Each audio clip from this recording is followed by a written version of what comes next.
This podcast is a member of the Place to Be Nation family. Visit us at placetobenation.com. The only place to be in your pop culture world. Come on, come on.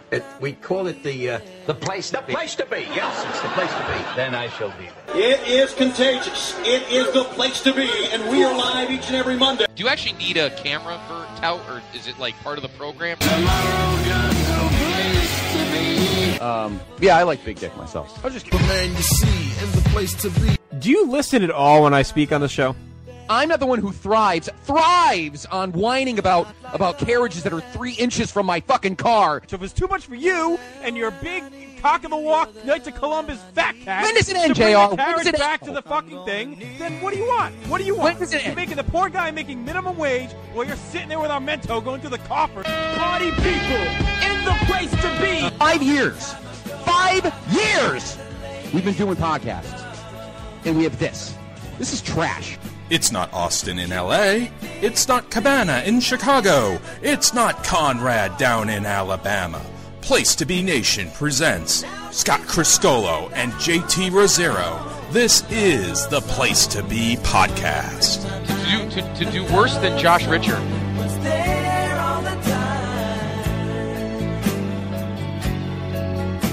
So lady, let me take a look at you now.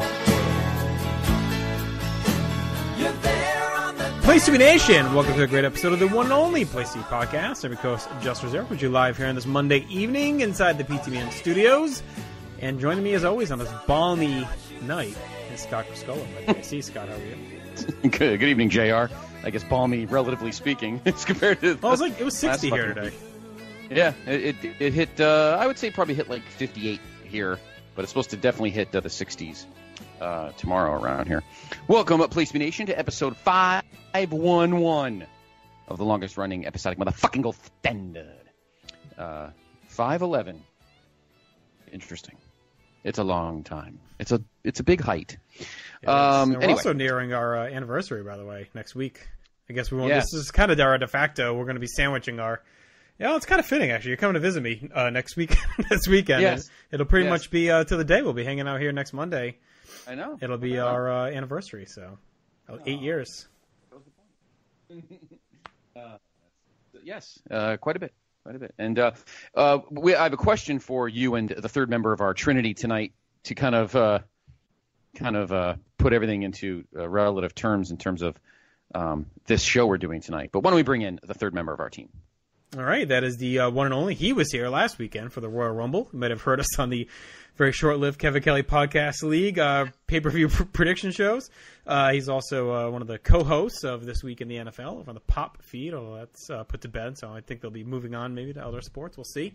He authors Wednesday Morning Quarterback at PlayStation.com. Look at all the things I can say for you now, John D'Amato. He used to say nothing before. 8 years is a very long time. Yes, happy anniversary. Thanks. 8 years you of guys. Somewhat wedded bliss, but here we are. We had our days. Always So, had our days. But anyway. how are you, John? Beautiful.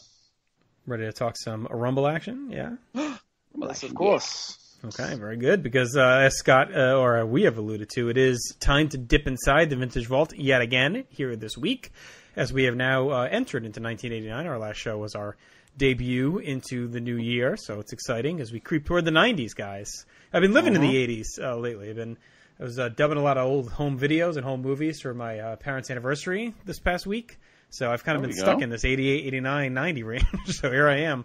There you go. Digging it for tonight. So, Scott, why don't you go ahead and set us up? All right. Of course, as JR is mentioning, tonight, our first pay-per-view of 1989, and that is, for the first time on pay-per-view, the Royal Rumble. Of course, last year, the Royal Rumble was on the USA Network. So this year, of course, the Royal Rumble has the first of what would be many on pay-per-view from here on out. The date is January 15th, 1989, from the Summit in Houston, Texas, the planet Houston. First jaunt down there in a while, and the first time on a big stage for the WWF at that time. Of course, no house shows on this evening because everybody's in Houston. However, as we usually do, we will see what the competition was doing. So what was the NWA / Jim Crockett Promotions? Because as we know, JR, we've talked about it, all of us guys, on past shows and other shows on the Place to Be Nation Wrestling feed about 1989 as a year in wrestling, which is arguably one of the best. What was Crockett doing on that night? Well, here's technically, the card. are they WCW yet? Isn't that the end of '88? I guess you could say that. I mean, Graham on the historyofwwe.com still technically says NWA. I think this was kind of like the transition year because I'm pretty sure that the banners or the aprons still said NWA on them. Late '88 was when he bought it. Okay, I don't know if he totally turned it over. I know by '90 it's definitely WCW, but I think '89 was kind of like a hybrid. No, no, I think it's. This is November 2nd, '88. The actual NWA affiliated promotion called World Championship Wrestling appeared on the national scene under the ownership of Ted Turner. While initially the new company was called the Universal Wrestling Corporation, it was very shortly after the purchase became known as World Championship Wrestling. So, I think we're in. You could say WCW now. So We're talking WCW. So some brand awareness right there. That's right. Talking WCW. So anyway, on this evening, they were not that far away, guys. They were at the Fairgrounds Coliseum in Dallas, Texas. So they weren't, they were far away, mileage-wise, but they were in the same state. So here was the card, or very brief card, apparently. The Russian Assassins defeated Ivan Koloff and, yes, the Junkyard Dog. So that's where, of course, where the JOID ended up after leaving us. Wow, so not that long after. Yeah, he jumped over pretty quick.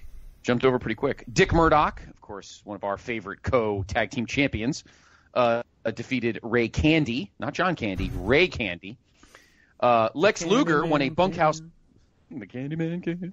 Lex Luger won a bunkhouse battle royal. How about this six-man? Sting. So Luger wrestled twice on this evening. Sting, Lex Luger, and Freebird Michael Hayes defeated the NWA Tag Team Champions, the Road Warriors. Of course, they were heels in '88. And Paul Ellering. And your world champion, of course, Nature Boy Ric Flair, defeated the TV champion at that time, Rick Steiner. Of course, Rick Steiner was in the Varsity Club at that time. So there was your card in Dallas, Texas, the same day that this show was in Houston. Good job. One more little tidbit, since you did mention our anniversary, JR, and, of course, the great history we have. I'll give each of you one guess. Of course, as everyone knows, if you've been listening from the beginning, this is the second time we're actually doing the show. JR, do you remember the episode number from which we did this the first time? All right, this is going to be partial guess. And then, Johnny, you get a guess. Partial guess, but partial educated guess with some deducing mixed in. Okay. I'm going to say episode 28. Okay. Johnny, what do you think? 31. You guys are so fucking close. 30. Oof. 30. Not bad. Rumble 91 is always my benchmark because I always remember that's like 43 or something like that. It's in there because that's the you going on your cruise. So that's my benchmark episode that always sticks out in my head. So I just tried to backtrack a little bit. No one knew we had the headlines in there and whatnot. So you were only off too low, and Johnny was only off by 1. Yeah, very good. So yes. Episode 30 was when we did this the first time. And, of course, if you want to follow along written, go to PlaceToBeNation.com, and you could check out the written Vintage Vault refresh that JR and I did on the '89 Rumble, which, by the way, we posted on November 6th, 2014. So we did the pay-per-view, I think it was like May of 11. Right. So about 3 years apart. No, actually, this is like 5 years now. What did you say, 2014? Yeah, it was May of 2011 when we did the first vault, and it was November of 14 that we did the refresh, the written refresh. Okay. All right, so we're due for another trip through this thing. So. Yeah, exactly. So that's all I've got. Why don't we quickly run down the card? All right, well, we do have a couple of dark matches. Those matches are Jim Powers defeating Barry Horowitz and Thriller across the nation. That is Sam Houston taking on Steve Lombardi. What? What's that? It's time to rumble! It's the Royal Rumble! Jim Duggan of the Hart Foundation take on Dino Bravo and the Fabulous Rougeaus. Rockin' Robin defends her women's title against Judy Martin. King Haku takes on Harley Race for the crown. And the Super Pose Down with the Ultimate Warrior taking on Ravishing Rick Rude. And then it's time for the Rumble, the Royal Rumble. Participants include the Warlord, Coco Beware, Jake Roberts, Ronnie Garvin, Bushwhacker Luke, the Honky Tonk Man, the Big Boss Man, Demolition Smash, Rick Martel, Hercules, Ted DiBiase, Marty Jannetty, Tully Blanchard, Art Anderson, the Barbarian, the Red Rooster, and Hulk Hogan. Big John Studd, Randy Savage, Ron Bass, Tito Santana, Andre the Giant, Shawn Michaels, Demolition Axe, Bad News Brown, Bushwhacker Butch, Akeem, Mr. Perfect, and Greg Valentine. It's the 1989 Royal Rumble. And that bitch Linda's nowhere here because me and that girl got a relationship.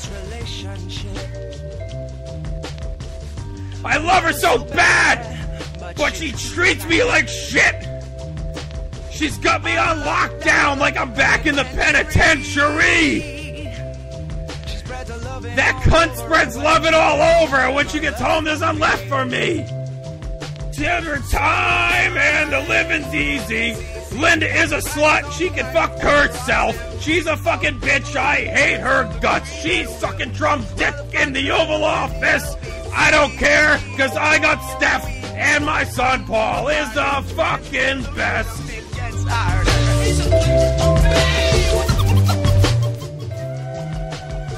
Evil! I've come to tell you Linda's evil, most definitely evil. Ornery, scandalous, and evil, most definitely the tension is getting hotter. I wanna hold her, head underwater. Alright, I'm out of here. Enjoy the Royal Rumble, fellas. This is a lot of unresolved anger. I wonder if Jesse was singing along to that at the end of the So yeah, like you mentioned, Scott, this is the first Royal Rumble on pay-per-view. So big dealings here. Obviously, the last one went pretty well on USA, so they decided to make this an annual activity. In the Rumble match, still no prize, still just really for bragging rights since it's fairly new, but we are up to 30 men this year, so touch on that as we move through. But we are setting the path to Mania. Vince, as you may have heard, runs through all the competitors in the matches as always. Gorilla Monsoon, Jesse Ventura welcome us in, run down the card as the crowd gets all settled in, and our opener is an interesting one as the Hart Foundation and Jim Duggan take on the fabulous Rougeau brothers and Dino Bravo. Of course, these six have been kind of feuding on different paths. The Harts and Rougeaus have really been cooking since the summer with the whole Rougeau's moving to Memphis and taking on Jimmy Hart and the whole contract ordeal. And then Duggan and Bravo also have been having their issues over the USA versus Canada love it or leave it stuff. So I think it's a natural pairing because, they clearly wanted to give some sort of blow off to the Harts and Rougeaus on pay-per-view as well. And this is a good way to do it without trying to keep it simmering all the way to Mania. So I thought this was a shrewd way to get these six guys onto the card. It's also called Intercontinental Rules, 2 out of 3 falls in place. So I guess they're just trying to play up the, U.S. and Canada lines. And when you look at it, there's really only 2 guys from the U.S., and that's Anvil and Duggan in this. The rest are all Canadian, but there you go. Bravo has that worthless Frenchie Martin with him. As always, they stumble out to the ring, followed tightly by Jimmy Hart and the Rougeaus, and they get some nice heat. The Harts and Duggan power out next to the Harts' new theme, and the crowd is all behind them. Gorilla calls French a piece of garbage, so God bless you. And Jesse says the heels can communicate in French, which will be an advantage tonight.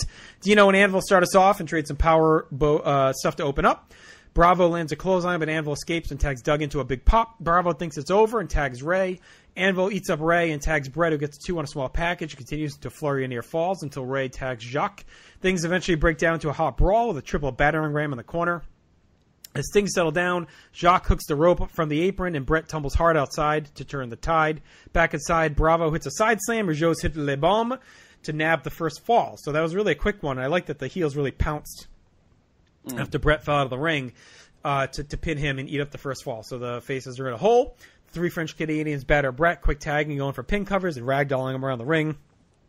The crowd fires up a USA chant as Bravo hooks on a bear hug, and Jesse, of course, asks why they're chanting that, as Brett is from Canada, because he has to. He can't help himself. Brett gets a desperation near fall and a sunset flip, but Jacques keeps control, focusing on the lower back. Anvil busts up a seated chinlock, but just allowed Ray to swap in and go right to the hold again. Jacques comes back, gets a Boston Crab. Brett crawls and tags, but Ray has the ref tied up, so the tag is not permitted.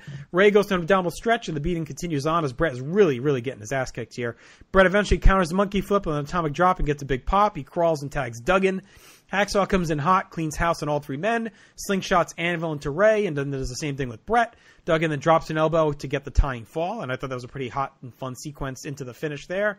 Duggan stays in and beats on Ray, but ends up stomping around and allows him to tag out like a moron. Jesse calls him an idiot, says he screwed up. And right on cue, the heels then take over by trapping Duggan in the corner and triple teaming.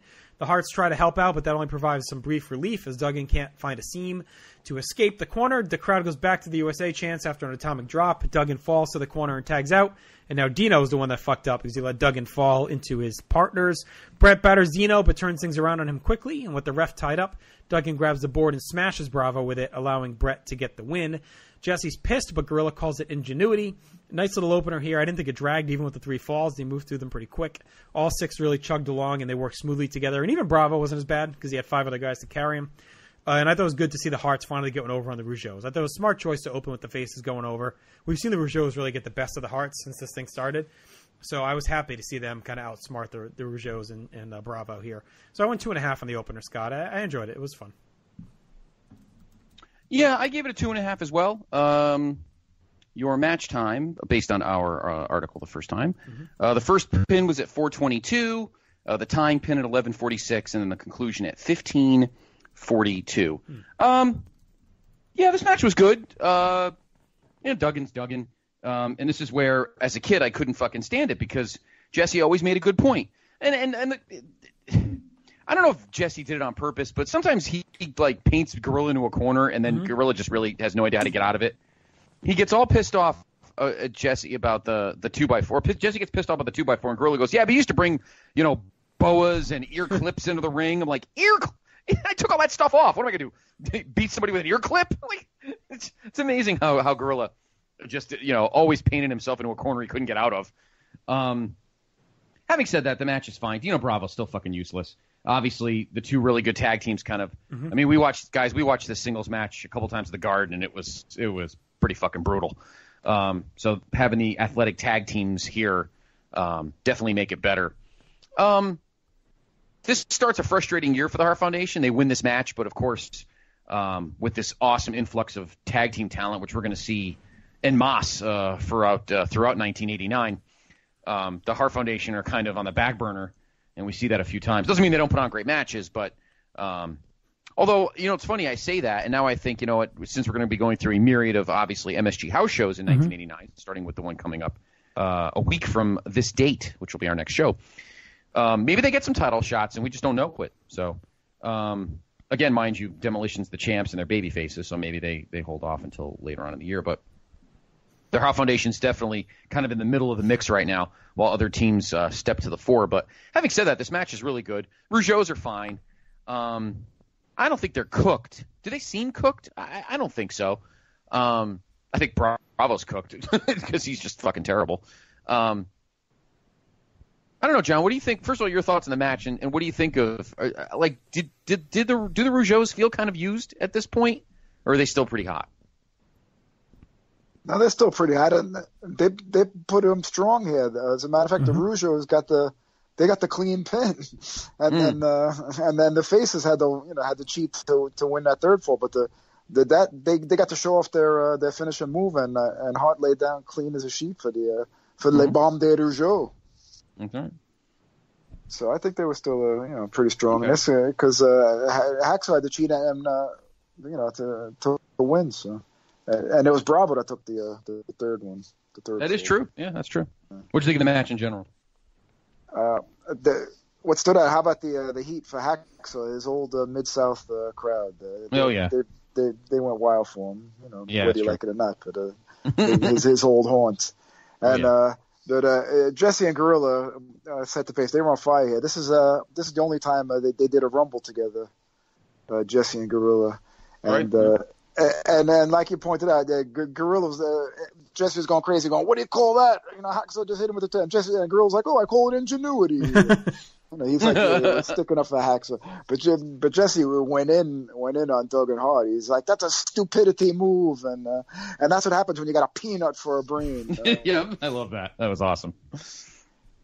he was going hard, but it accomplished what it did. It took up some time, and it showed off, all team, showed off Hacksaw's babyface skills, and the tag teams, it showed off their skill.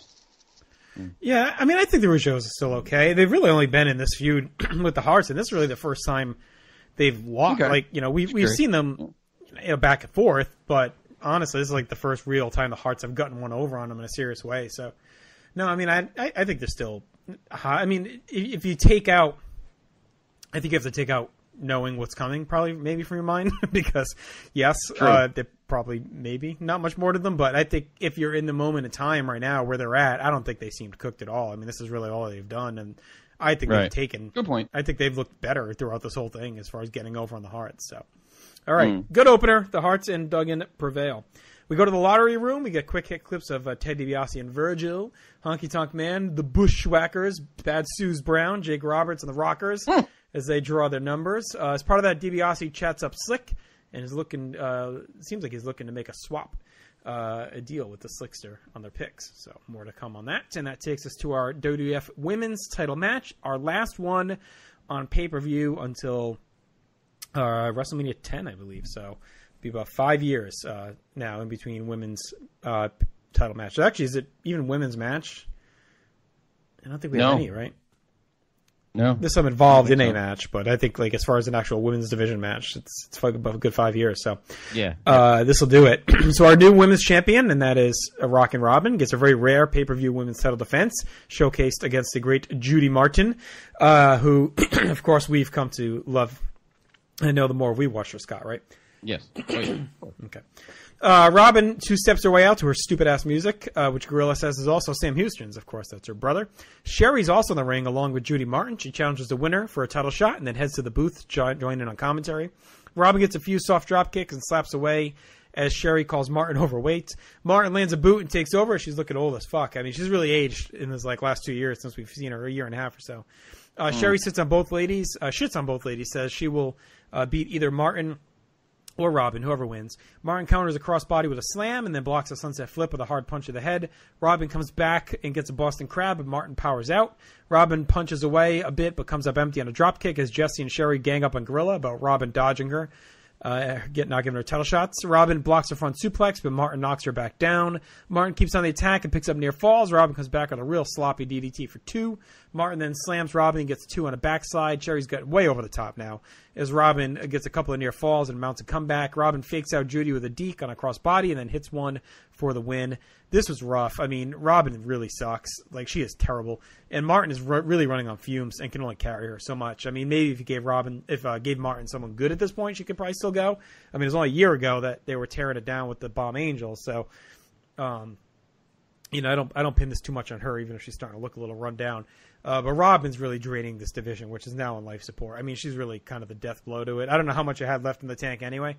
But her as the top face is not a very inspired choice. I mean, bring back fucking Velvet McIntyre, or whoever the fuck she is. I mean, at least she had some energy and some spunk. Desiree Peterson, we've seen some pretty good face women, but Rockin' Robin is not it. She is dog shit. So I went half a star on this, and that's probably generous. And Sherry was not adding much of commentary either. You'd think maybe she'd be good there, but she was not. John, what'd you think of this mess? The crowd was dead for this, and then when Robin tried that horrible DDT, that was a disaster. That killed the crowd totally from silent to morbid, and not much to say. I don't see what they saw in Robin, this match set women's wrestling back a bit. But and Judy Martin came out with the 80s hair. She looked like Beverly Goldberg's mom or grandma.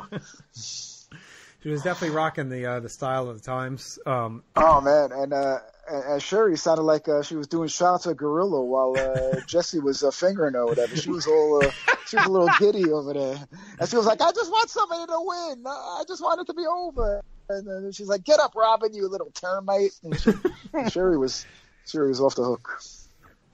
Yeah, it was. Yeah, go ahead, Scott. I think you should take back that half star and donate it to a better charity. I gave this match a dud. This fucking thing was terrible on all levels. I love the fact that before we get to the in-ring, which was really the drizzling, Gorilla's so funny. He's like, he was trying to fumble around as to why Sherry didn't get an automatic title shot after losing to Robin. She's like, she didn't qualify with enough wins. What the fuck are you talking about? What is going on, Gorilla? Are you drunk? I mean, did you have a lot of Houston Joy? He's trying to keep the kayfabe working, Oh my God, he was. I mean, it was fucking miserable. This might be literally, and I don't know how many more of these. I mean, I know JR, we've had some stinkers. If you go back to the old when we did the network adventure on the website, you remember that fucking Baron von Raschke Patera or not Patera, was it Putski match from that house show that we all thought was like the worst thing ever? Mm-hmm. I would watch that a million times over ever having to watch this match again. This is the ugliest piece of shit I think I've ever watched in my entire life. I gave this a dud. It didn't deserve any piece of any star. Judy Martin, I don't know what the fuck happened to her. What bad road did her and Leilani Kai ride on when they were in the Glamour Girls? I don't know. I have a hard time. I mean, yeah, she was looking rough, but I have a hard time pinning this on her. I think if you gave her anyone with any ability, if you put her in there with Sherry, like, I think we're getting something better than this. I mean, I cannot pin this on her. Robin is completely lost, and she's been lost in every match we've seen. Oh, yeah. No, I'm not talking about the worker. I'm just talking about her in general. Oh, no, I know. She's had some hot times, baby. Yeah. But I mean, Rockin' Robin literally looks like she has no fucking idea what to do next. Like, she has no clue at all. The Jumbo Bomb Angels took her job. After 30 years. After 30 years. I said, Judy, here's a gold watch. Actually, probably not even knowing them at this time. Here's a coupon for Pizza Hut, baby. We'll see you later. Yeah. Here's a clip of magazine. Yeah, this is. I mean, this is just. I mean, that John. I mean, you were being kind when you were talking about that DDT. They literally run into each other, stare at each other, and then she tries this DDT, like holding her by her frizzied hair. I mean, it was just awful, man. It was unwatchable. Maybe her brother should have told her instead of hitting the glass dick. I'm telling you, I don't know who's more masculine, her or him, but anyway. Big brother Jake's like, oh my God, he like to wrap Damien around her neck. I mean, this is just this is terrible. I mean, I honestly don't know, JR, as we go on ahead to house shows and if we'll watch anything as bad as this. I mean, we've watched Jose Luis Rivera matches that are better than this. And he's had some serious drizzlers. This is bad. This is up there with. Yes, but this is terrible. It's there with some of the worst stuff we've seen. Terrible. Remember, we used to think that this match was like fucking 18 minutes long. Somewhere along the line. Thank God it wasn't. No, the official time was 6:24. It felt like 18. I mean, maybe that's what. Yeah, it did. It really did. And I mean, we used to think, there's a cut somewhere and edit. No, thank God it was only because if this match was 18 minutes, like I think the building would have left. I mean, this. I mean, they're only doing it too because just having the 30 guys in the Rumble, they're just trying to fill out the undercard. But, I mean, honestly, at this rate, they could have left it off and just split the opener and just had Doug and Bravo as a standalone, which I'm not saying that would have been great shakes, but it's probably better than this fucking turd. Yeah, I mean, this is I mean, we go back to, and I remember I know I had talked about, expanding the women's division a couple years prior, but if this is what we were going to have, I certainly take that opinion back because, I mean, we look back to Kai and Wendy and even fucking Moolah, that fucking bitch. I mean, just all of the stuff we've had, and now we're relegated to this. I mean, this is awful. No, it's bad. I mean, it's bad. And Judy Martin deserves better. We've seen some real quality stuff with her. She's great, and I just wish, I don't know what they saw in Robin at all besides just, I guess, just nepotism. I mean, sister with Sam Houston and whatever, half sister with Jake the Snake or whatever it is. It had to have been a Jake favor. It had Grizzly Adams blood running through her. So I guess that was Grizzly Smith. Grizzly Adams. Grizzly Smith may as well be Grizzly Adams. No, she wrestled like a fucking bear. Yeah, it's terrible. All right, let's move on. Get away from this pile of shit. You think Vince just immediately, all right, we're done as soon as they walk back? Yeah, I'm sure he saw this. I think we'll see more of it because, especially in our build to 5. I mean, they were acting like we were getting Sherry Robin at 5. I mean, that's there's no doubt. There's no doubt. It seems like it's headed that way. I'm sure at that point he was maybe hoping to throw the belt in the garbage. Yeah, that's what I mean. I'll be curious where things go with them. All right, we get a real quick graphic for WrestleMania 5 on April 5th, so they're teasing that. Sean Moody's Sean Mooney is backstage with Twin Towers and Slick. Slick talks about the great chances men have here as Akeem dances around. Mooney asks what went down with DiBiase, but Slick gives the full denial. Mooney then shows the footage, and Slick backtracks and talks his way through it and says it's none of Mooney's business. I thought this was pretty funny because he's denying even having ever seen DiBiase, and then we watch the footage. Oh, Ted DiBiase! I thought that was pretty good. I haven't seen that man in a month. Quality as always. All right, we head back to the ring. It is time for the super pose down between the Ultimate Warrior and Rick Rude, and I think this is kind of a seminal moment for both guys. Rude has obviously had the Jake feud, but this feels like an elevation point for him now, getting into the title mix. And Warrior, another guy who's he's been fucking around with Honky, and he had the thing with Hurt, but this feels like maybe for the first time they're giving him like a real quality, legit feud to dive into. So this feels like a vote of confidence for both guys. Gene's in the ring, hypes the crowd as judges, and says the winner will be the people's choice. Gene then brings out Rude and Heenan to loud boos. Rude talks some shit. Warrior comes out to a big pop. Rude pumps a bullworker in the corner as Warrior runs around, and Jesse, of course, calls him an idiot. Jesse also wants Warrior to take the paint off because he says his face is part of his body. Rude starts with a double bicep pose and explains what to look for before doing it while his music plays. The crowd boos him. Warrior poses and gets a big pop, and Rude flexes the bullworker in the corner to pump up. Jesse dumps on Warrior's posing form. Rude then does best abs and gets all oiled up by Bobby to prep. Warrior follows and again wins the crowd vote, but Rude says his abs are too smooth, or Jesse rather. Rude's, I think, were better. I agree there. Rude does most muscular pose next, and he's really taking this very seriously. Like, he is very, very intense into this thing. Warrior goes next, and he wins the crowd vote yet again. Rude then stalls as he pumps up and oils up and does push-ups, and then wraps up with a big medley of poses. Warrior does his medley too, and the crowd cheers him on. But as he's going, Bobby comes over and sprays baby oil in Warrior's eyes, which Warrior just kind of stands there, shakes his face, and then Rude drills him with the bullworker across the neck and beats him down, chokes him out with it. Rude and Bobby bail. Warrior kicks the shit out of a bunch of officials because he's blinded. That gets a big pop. He even wipes out Nick Bockwinkel. Takes a pretty good bump. That's a pretty good segment. It didn't drag. They ended with a real strong beatdown and a sign that this issue is just getting cooking. And I think it may be what Rude needs to really start getting going in the ring maybe now. Getting into something with a lot of meat behind it. Warrior, this is a good chance for him as well to dive into something. So I thought this was a really good segment. I always laugh when Bobby sprays the cocoa fucking butter in his face. He just the way he just shakes his head and stares there and screams at him is pretty funny. And then Rude is really vicious in the beatdown. So I enjoyed this. It was played with just enough seriousness, but also just enough absurdity to make it all come together nicely. Yeah, I agree. This was a good spot for both. I don't think we needed to see through these guys in the Rumble. There was more than enough guys in that anyway. Well, and you're not, if Warrior's in the Rumble, you're not helping him because he's probably going to get eliminated. So it's yeah. And you don't want to have another just a random squash, which they could have done. This was perfect. Yeah. No, there was no need for having it. And same thing for Rude. There's already enough storylines they have to put into the Rumble later on, obviously mid-card and main event. So give these guys something to do. You don't have to give Warrior a useless match or Rude a useless match. We don't need the fucking Super Ninja again. Yeah. Yes. Or Honky. I'm glad we didn't get fucking Warrior and Honky again here or whatever. Again, I know, fucking again. No, this worked out perfectly. It was good for both guys. They're both, obviously they're fucking shredded. So the legitimacy of a pose down with these two guys is absolutely perfect. So that works out great. And yeah, I mean, we talked throughout 88 about Rude and, besides the Jake feud, trying to really get out of the, I don't want to say the doldrums. How do I word it? Just kind of get out of the rut of mediocrity. Yeah. Because we know Rude's an incredible character. We know that. He's a tremendous heel. Always was. And he needed a kickstart. And Warrior, all right, we're done with fucking Honky. Honky's done. It's time for Warrior to find a fresh, good, solid mid-card heel and really get things going. And this worked out perfectly, John. Both guys prime for a big 89, big feud.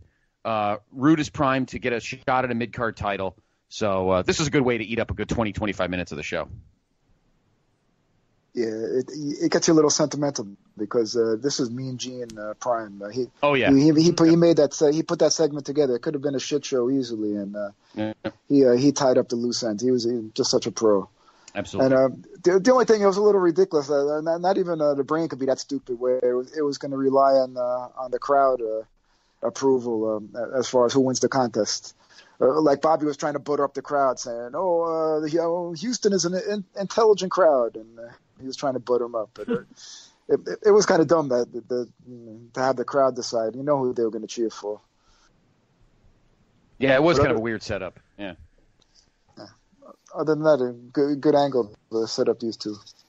Yeah, no, I agree. So we'll see how things heat up and continue to build toward them. And like we said, it's a really good spot for Rude.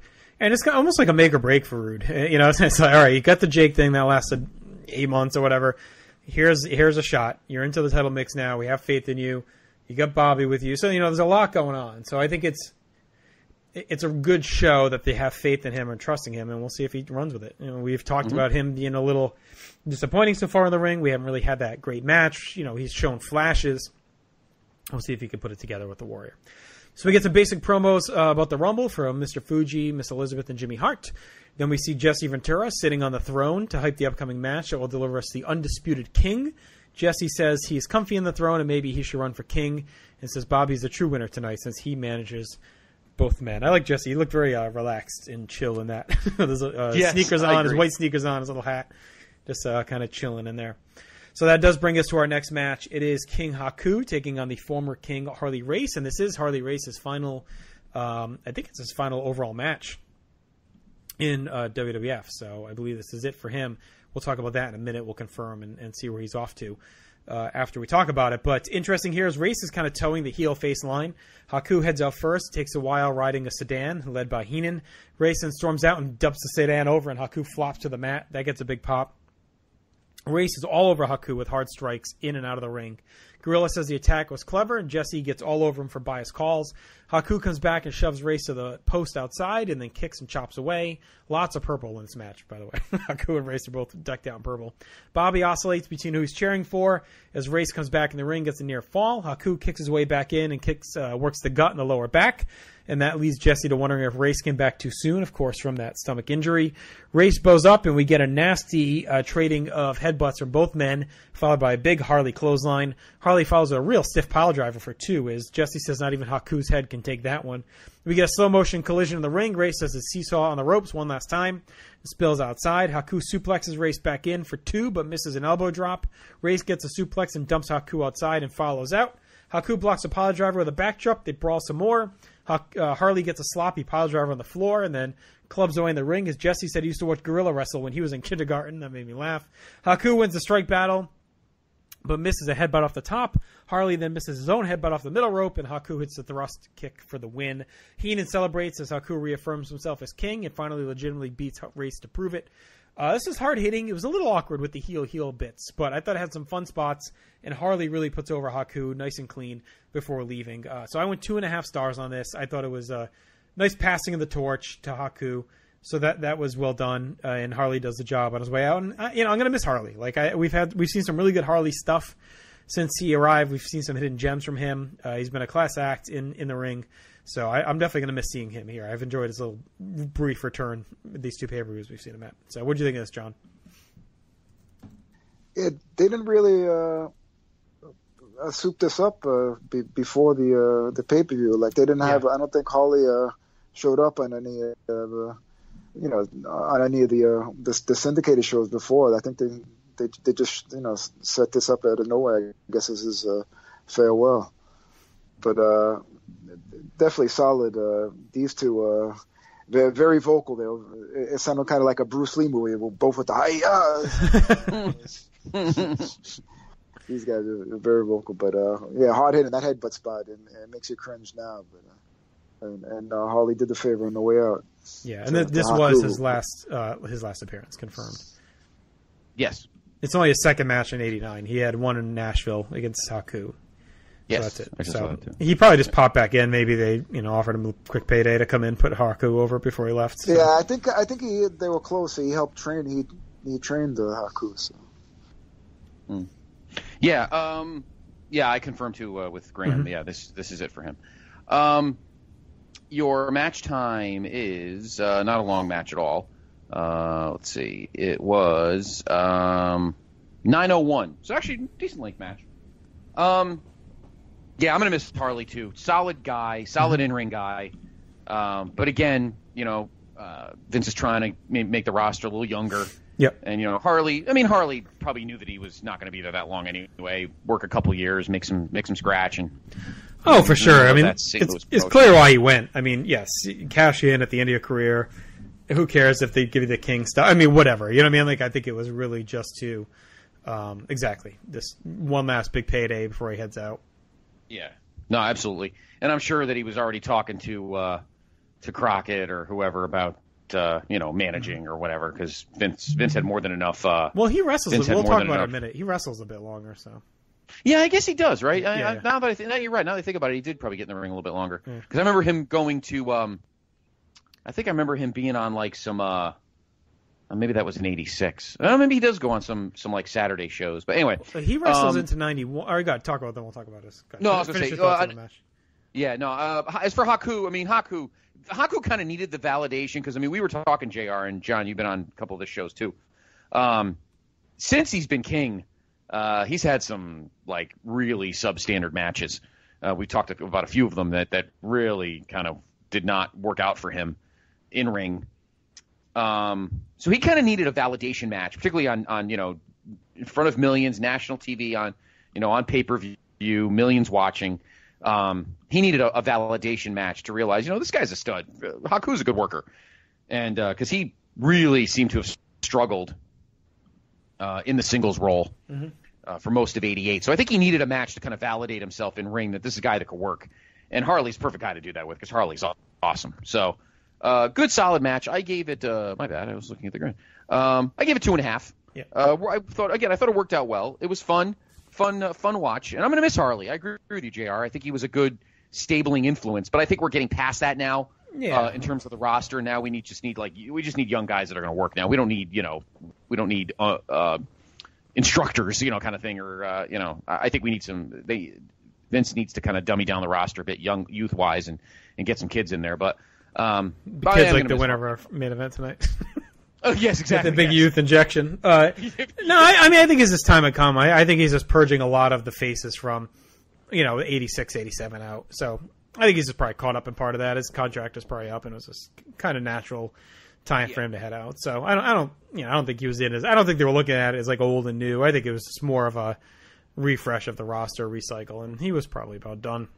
Yeah. So he does leave. He goes to he wrestles until spring of '91. He works in Puerto Rico a bit, Stampede, AWA. He actually gets one last shot at the recognized world title as his final one against Larry Zbyszko at the final AWA TV taping in August of '90. Going to a double countout.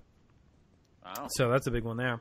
Then he goes back to WCW. Of course, he returns to Great American Bash '90, where he fights Tommy Rich. Works in some house shows, and then works again into '91 a bit, and then he eventually becomes a manager advisor to Lex Luger at Bash '91. So, and then from there, he's pretty much just a manager all the way through. So, great run for Harley, and he's still alive, right? Still going? Yes. In fact, he's the last guy still alive on that 88 Survivor Series team. So, good for him. All right. So that'll do it for that match. Okay. All right. A little break ski. Yes. We'll miss you, Harley. I think they do one more WrestleMania 5 like vignette bump. I think they do like 8 of them tonight. Yeah, there's a bunch of them. So why don't we take a break? Mm-hmm. We've gotten through the undercard. So far, JR, other than that women's fucking atrocity, not bad so far. The other two matches were good. The pose down was good. No, it's been fine. Other than even the women's match, only 6 minutes or whatever the fuck it was. So I mean, it's fine. Yeah, 6:24. Yeah, but no, it's been a very solid undercard. The crowd is very hot. Commentary's been on point, and you expect it in these early rumbles because they're not doing double duty, and there's no title match on this when they get the champ in the rumble. So you can't expect too much in the undercard. So I think they did about the best they could do. The only other thing they could have maybe done is I was thinking about this is like take the women's match out, but even this it would have been tight maybe.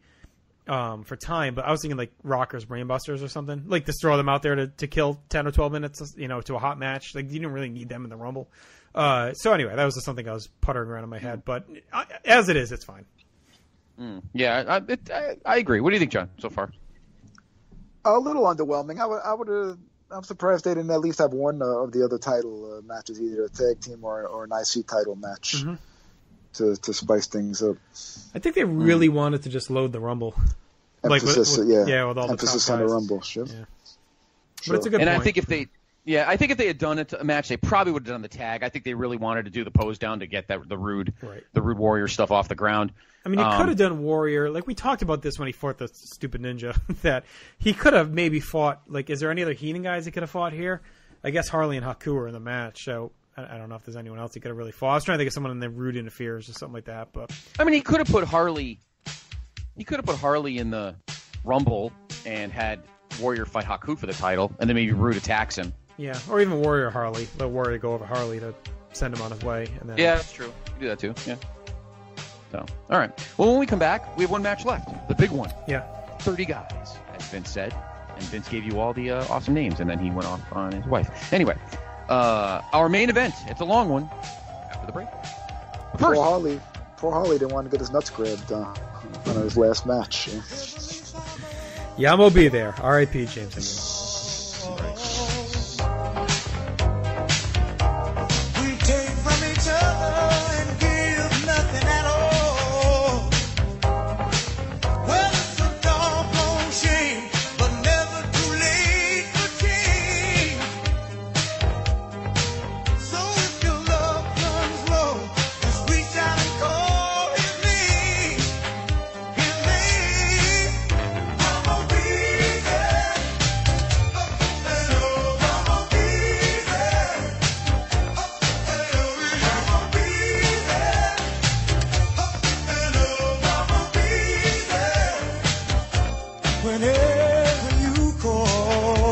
Promotional consideration paid for by the following. Place to Be Nation's Justin Rosero and Chad Campbell here, and we want to let you know that we have a ton of great podcasts available to you on iTunes, Stitcher, Google Play, and PlayStation.com, and we now offer them to you on 2 great feeds. On the PlayStation Wrestling feed, we bring you the Mothership, the Place to Be Podcast, Main Event, Survey Says, Wrestling Warzone, a Monday Night Wars podcast retrospective, No Holds Barred, Jeff Learns Wrestling, and our monthly pay-per-view reaction shows. On top of that, we're also dipping into the vault, re-releasing the entire catalog of where the big boys play for your enjoyment. And in addition to these full-length shows, we also deliver special network pod blasts on topics old and new. The Place to Be Nation Pop feed is loaded with great content, offering such tremendous shows covering the land of pop culture, such as Geek and Sassy, Talkin' Pop, the Glenn Butler Podcast Hour Spectacular, Sunday Groove, PTB In Play, Freak Out Drive-In, Songs with Friends, Looking Forward, Looking Back, and Lucha Undead, as well as a veritable podcast heaven for comics fans with the Hard Traveling Fanboys, Sellers Points, Conversation Comics, DC Post-Crisis Management, Marvel Age, and Marvel Age Masterclass, plus weekly pod blasts that cover the gamut of comic topics. The feed is also filled with insightful sports content, including the NBA team, This Week in the NFL, and more. And you can find all these current shows, plus archives of our past podcasts, including The Kevin Kelly Show, as well by subscribing to both feeds on iTunes. And while there, be sure to rate and leave feedback as well. All of these shows, plus others available at PlayStation.com. We cover pro wrestling, sports, movies, comics, in-depth stretch projects, and more. Be sure to support our site by using PlayStation.com/Amazon while doing your online shopping. And download our free PTB Vintage Vault Refresh ebooks via the links on our site. We also want to thank our friends at Boneheads Wing Bar, ProWrestlingOnly.com, and TheHistoryOfWrestling.com. Be sure to follow us on Facebook, Twitter, Instagram, and Tumblr as well. PlayStation.com, the only place to be in your pop culture world. Hey, this is Scott Keith, the former net cop. You're listening to the Place to Be Podcast.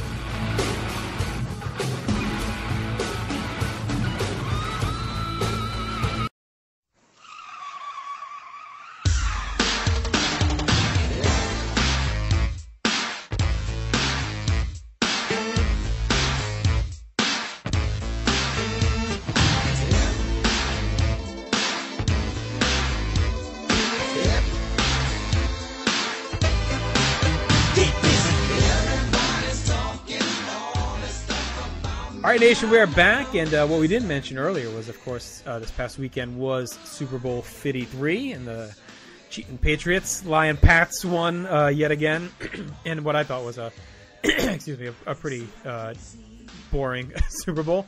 You can pretend that you're like a defensive whiz and are studying the defenses and the chess match, but if you are the NFL, to me, and you're watching that game on your biggest stage, and like, it's fine, you know, if you throw this in week 13 and it's a great chess match and you're super into the defense and it's cool, but on your biggest, grandest stage, with all the casual fans watching that are all at these parties, and you have the promise of potentially 2 top 5 offenses that are just litting it up all year, and you roll out there and it's just punt city.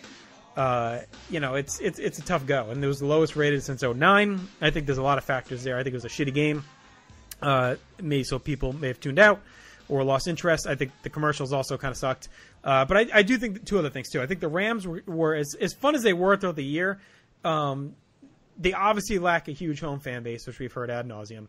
And they haven't done a great job marketing their stars, and plus all the stuff with Gurley kind of being buried. So there's kind of a lot going on there. I think there is, and this is not just purely as a hater. I do think there is Patriot fatigue. I think a lot of fans are probably just tired of them overall. And to me, this wasn't like a super sexy matchup, and so I think that's part of it. I also think the stuff from the Saints game played a role here too. Like I don't know how much New Orleans boycotted the game, but they obviously had their own thing going on. And I do think that probably alienated a lot of fans. So I think there's so many pieces that went into this being a low-rated game, which is tough because it was a pretty great season. There was a lot of great games. And the irony to me is that everyone always shits on Thursday Night Football, and I would take probably a dozen Thursday night games from this year over this game, which ended up just kind of being a bit of a stinker. So I don't know. John, I know you're a defense guy, but, I mean, you weren't super into that game, were you? No, exactly. That was a little too much defense. But I mean, Goff was missing wide open guys too. It's not like they were all locked down. Shook. Yeah, he was shook. But that's the luck of the draw, though. I mean, Scott, maybe you remember back in the days, there was like 10 years in a row where the Super Bowls were stinkers. You can't have a great game every year. Last year was a classic, but that's just how it's going to be sometime. Scott, we remember it was there was like a run there where that was the joke that the Super Bowl was the worst game of the year. So. Well, we had that stretch from when the fucking Raiders trucked Washington in Super Bowl 18. But at least there was offense Elway. in that game. I mean, the game sucked, but at least there was offense. No, I know. No, I agree, JR. We're just talking about matchups that got ugly after a while. But yeah, I mean, Super Bowl 18. I mean, watching Marcus Allen just shred that Redskin defense was fun to watch, and there were some great games. Yeah, I mean, the Giant game was fun, and I mean, think about it. Super Bowl 9, and I made a joke, because it was on the graphic that there was actually a lower scored half than the first half last night. Super Bowl 9, the Steelers led the Vikings 2-0 at the half. So the offense didn't even score a fucking point in that game. But you still had like great teams, and it was a shitty game. I mean, they were playing at old Tulane Stadium. It was raining that day, but last night, and I watched actually more of the game than I planned to watch. I mean, Brady didn't throw a shit ton of good. He threw a bunch of fucking duds. I mean, it's kind of easy to hit Edelman open for like a 9-yard pass. I mean, anybody can really fucking do that. Yeah. But when he tried to get like some open balls, he was throwing some wobblers. He made one great pass, and there was the one that counted, and Goff missed. And Cook shouldn't be let off the hook either. The first one was more on Goff than him, but it still, was a chance he should have had that. And then the second one, he dropped it before he got hit, and it was in his hand. So I mean, he's got to take some of the fault there too, and it is what it is. I think the rush to all of a sudden shit on McVay is a little bit much too. Like, some genius, blah blah blah. I mean, look, I have my issues with Belichick, and I think many others do, but I mean, he is what he is, the greatest of all time. So, like, to lose in the Super Bowl to one of the coach that's arguably the greatest of all time with a really young quarterback, like to then shit on him, maybe like, oh, he's overhyped, he's overrated. I think that was a little bit much too. It is a little bit. The Rams are going to be back. They just weren't ready for prime time, but they'll be back. Goff, I'm actually more questionable on than McVay. That to me, I'm a little bit more bearish on him. But we're going to find out what the fuck's wrong with Gurley. I don't know if they're pissed off at him, or is this going to be like McNabb's sports hernia that we heard about for like 12 weeks in whatever it was, 2005 or whatever the fuck it was. Where it was like, oh, does he have it? Does he not have it? Does it hurt? Does it not hurt? So we'll find something out, because I guess they were supposed to take like the mandatory physical study or whatever, and we'll find out whatever the fuck's wrong with them. But last year where there were no punts, and yesterday there were fucking 5 in the first quarter or whatever that was. Ridiculous. And thankfully they were great punters, but because maybe the game, maybe not thankfully, because maybe the game opened up more if they were shitty punters that would have given better field position. But it was like forever before the Rams were. I think what did they get to the red zone once? I think maybe. the whole game. It was just it was a rough one to watch, and like I kept waiting for a reason to turn it off, like just waiting for the Pats to win, get ahead and whatever. And I'm like, I just kept lingering and lingering. By the end, it was just like a slow choke out. Like I didn't even give a fuck by the end. I'm like, God, just fucking end, please. It was a slog, and I've seen it out there, and I get it. Look, if it's your team, it's gonna be great either way. But anyone objectively cannot look at that game and say it was like a great nail-biting game. I know it was a one-score and it was close, but to me, once the Pats went up 10-3, I didn't think there was much question. And because even if the Rams came down and scored on that drive, like you still got Brady coming down to win. I mean, and he got the field goal anyway. So it's like whatever. Like to me, once Michelle scored that touchdown, it was pretty much over in my eyes. I never felt any drama, even with the low scoring and it was a close game. I never felt like like, oh my God, this is one of the greatest Super Bowls ever, because the game was not played well. No, it was poorly executed. The only time there was drama was that pass to Cooks. I mean, the one where he got hit in the end zone, and not the second one, but the first one when Goff missed him wide open. Like that was the only kind of dramatic moment to me. And then after that, it was just kind of a trudging. But you know what? If you like it, that's your prerogative, whatever. But my prerogative is it was a shit game. And speaking of my prerogative, that does bring us to the Pop Culture Corner this week with Scott Criscolo, because that was the number one song in the nation on this evening, Bobby Brown's My Prerogative. Scott, take it away. There you go. Bobby Brown had the same fade haircut as Brandon Cook. No, he didn't. My prerogative was the number one song as we begin 1989. So no more Candy Girl, boys. New Edition is broken up, and Bobby Brown is on his own. Two Hearts by Phil Collins at number 2. Every Rose Has Its Thorn by Poison, because that game was Poison, at number 3. Don't Rush Me by Taylor Dane, although we wish the game was going to be rushed and end. Armageddon It at number 5 by Def Leppard. We hoped Armageddon would happen and the building would blow up and the game would end. In Your Room by the Bangles at number 6. Smooth Criminal by Michael Jackson at number 7. We were robbed of 3.5 hours of our lives last night because of this game. I Remember Holding You by the Boys Club at number 8. Put a Little Love in Your Heart, Annie Lennox and Al Green at number 9. And The Way You Love Me by long-forgotten Karen White, who was kind of a smoke show, but in a good voice, but kind of forgotten in the pantheon of female hip-hop and R&B singers of the late 80s, early 90s. She was at number 10 with The Way You Love Me. So Bobby Brown, My Prerogative, at number 1 on this week. The chart came out the day before, January 14th, 1989. JR, you were not off the hook this week. You were lucky in the last show. We have 4 movies that came out. Okay. So let's dive in immediately. The first one. The title of this movie just makes you want to maybe hope that this was on instead of the game last night. Deep Star 6. Very Deep Star 6. Deep Star 6. Okay. Deep Star 6. Is it related to Deep Space Nine? No. Deep Space Nine did not come out for another 3 years. Deep Star 6 is an experimental... 69. There we go, yes. Deep Star 6 is a experimental deep-sea U.S. naval facility crewed by a mix of 11 military and civilians. Now in the final week of their tour, project is headlined by John Van Gelder in order to test underwater colonization methods while overseeing the installation of a new nuclear missile storage platform, starring Turian Black, Nancy Everhard, Sidney Pickett, Miguel Ferrer, Matt McCoy, Nia Peoples, Tom Bray, Marius Wayers, Greg Evigan. There you go. Jane the Bear. Yeah, Nia Peoples. Remember her, Johnny? Nia Peoples. What was she in? She's in a couple of things. I think that's who you saw when you opened up the doors of the steeple. Yes, Nia Peoples. And, of course, your boy Matt McCoy, JR. The coach of the Chargers, right? Yes. No.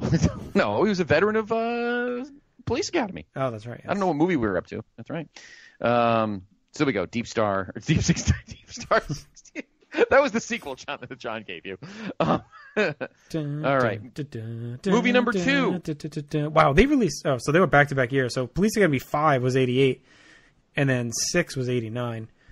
So 6 was coming out in March. So we're on the verge of City Under Siege. Siege. Which and it looks like he's not in... Miami Beach's first one. 5 was Miami Beach. 7 is Moscow. He's not in that one, it looks like. No. Okay. The next one is named after all the Pats fans. It's called The Experts. Okay. So they think.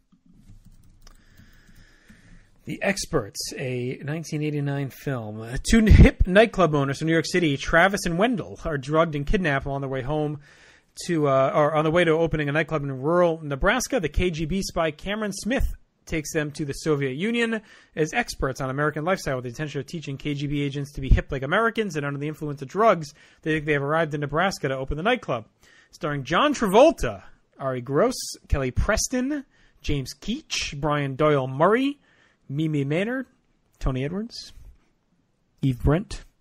I wonder if this is where Kelly, the two of them met.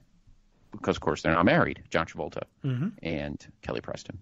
By the way, the previous movie, Deep Star 69, was actually directed by Sean Cunningham of Friday the 13th fame.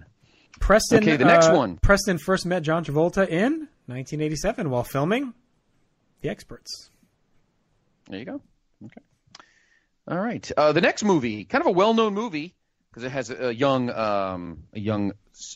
future star actor, and it has a legendary title, Gleaming the Cube. Cleaning or gleaming? Gleaming. Cleaning. Buffing the cube. No, it is gleaming. Cleaning that cube up. Yep. Brian Kelly is the coach of is the underachieving high school student in Orange County, California. An avid skateboarder, Brian is frequently at odds with his parents for his increasingly reckless behavior, which has landed him in jail on more than one occasion. The only person in the family Brian can relate to is adopted Vietnamese brother Vinh, who works as a shipping clerk for the Vietnamese Anti-Communist Relief Fund, an organization to send medical supplies to Vietnam. Starring Christian Slater, Stephen Bauer, Richard Hurd, Lei Tuan, Min Luong, Ed Lauder, Nicole Mercurio, Tony Hawk is in this. Young Tony Hawk. Anyway, the young Vietnamese brother gets killed, and Christian Slater has to go look for him. So very early Christian Slater. I think it was his second movie after the Ballad of Billy the Gene, or the Ballad of Billy Jean. Billy the Gene with what's her face in it, the chick that played Supergirl. All right, and finally, the final movie that came out this previous Friday. Oh, it's funny that we are in January of '89 because the name of the movie is The January Man. Oh. Fits. Stupid name. It is. Stupid name. All right. The January Man. On New Year's Eve, Manhattan socialite Allison Hawkins returns home from the evening's festivities as she feeds her fish before going to bed. She's strangled to death by an undetected intruder with a blue ribbon. It's the latest murder by a serial killer who's been terrorizing New York for 11 months. New York Mayor Flynn is frustrated with the lack of progress in tracking the killer and tells NYPD Commissioner Frank Starkey to get his brother and get him now. Although Nick is the only man brilliant enough to catch this killer. So, are they brothers? Is that what he's saying? I don't know. Starring Kevin Kline, Susan Sarandon, Mary Elizabeth Mastrantonio, Harvey Keitel, Danny Aiello. Oh, this is a fucking who's who of the 80s. Danny Aiello and his cousin Michael Kay. Alan Rickman, Faye Grant. This is quite the crew in this movie here. Yeah, Rod Steiger. Too bad Roger Ebert called it one of the worst movies of all time. Yes. All right, so there you go. There's your movies that came out that previous Friday. Not a great group there, but our next show that we do, JR, will be the following Friday. So maybe some better stuff came out the following day. Here's a blurb on the movie from Rita Kempley of the Washington Post. Elliot once said April was the cruelest month, but he hadn't seen The January Man. Billed as a mystery with romance and comedy, it is a damp sock of a movie that makes you wish for a leap year. Damp sock. I believe that is what we call what is in the drawer at Trent Williams' bedroom, the damp sock. All right, good night, ladies and gentlemen. I'm out of here. All right. After that woman's rumble, he had to get Tommy John surgery the next day.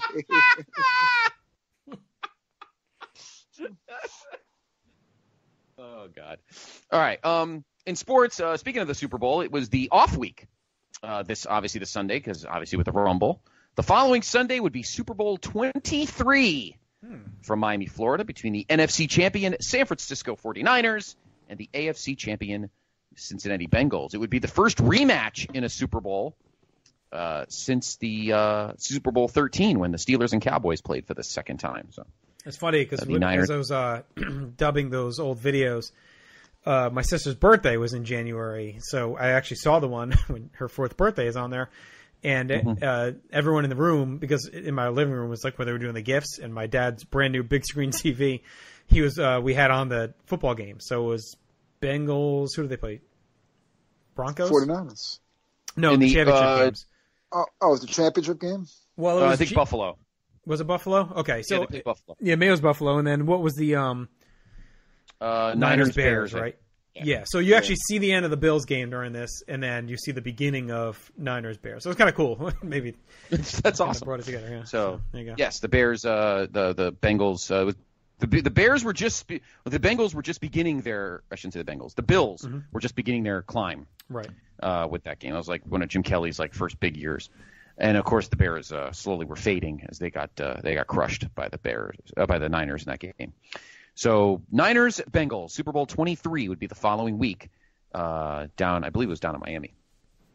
In the NBA on this day, there were 6 games, including JR's beloved now. I used to keep doing the Celtics, but now JR, I will do your Charlotte Hornets, who on this day lost 116-109 to the Sixers, and actually Kelly Tripucka was the leading scorer for the Hornets with 25, and your boy Barkley. He's got a Tripucka.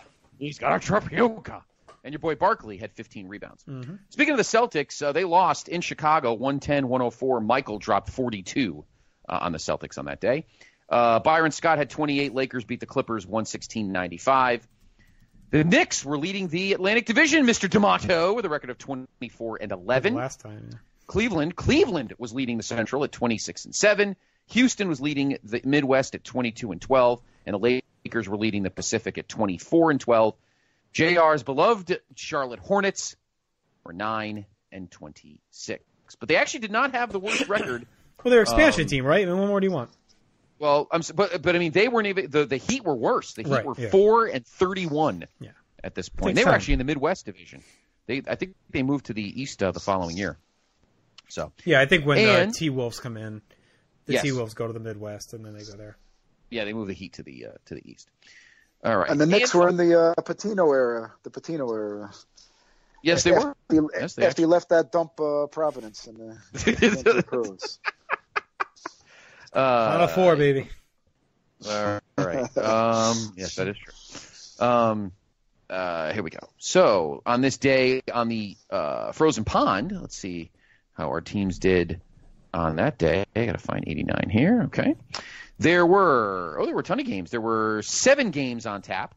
Let's see. Mr. D'Amato, your Rangers, 6-4 winners over the Penguins. Brian Leach with a pair of goals in that game. The Bruins were 4-3 winners in Washington. Glenn Wesley with a pair of goals for the Bruins in that game. Detroit led the Norris with 50 points. Calgary led the Smythe with 63 points. Montreal leading the Adams with 68. And the Caps leading the Patrick with 55 points. Tight race there. The Caps with 55, Penguins 54, and the Rangers with 53. So tight race in the Patrick division. So those were the games in the NHL. And that is your pop culture corner, complete with the disgraced Pats-Rams Super Bowl, which nobody watched. And again, and as you say, JR, the commercials were pretty awful. It was a big damn sock of a game for sure. Yes, it was. So let's go back to Houston. All right. We get some more Rumble promos. Brutus Beefcake, Greg Valentine, Mr. Fuji and the Powers of Pain, Big John Studd, Mr. Perfect, and Randy Savage. Gorilla and Jesse prep us a little bit more as we're clearly in a bit of an intermission here.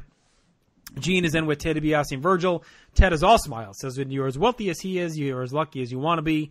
Gene asks if there's a deal with Slick, and Ted says it's all about the luck of the draw. Mooney's with Bobby Heenan, Andre, and the Brainbusters. The family's ready for anything tonight. Tully's honored to be here. Thinks Andre will be the winner. Arn says it's 30 men, 30 numbers, and that's it. Andre says he'll be the last one and has never lost in these sets of matches or at all, and even the Busters will go out if they get in his way. Gene is in with Hulk Hogan. He's worried about a lot of things, including the big boss man. He does his usual Hogan rant, predicts victory.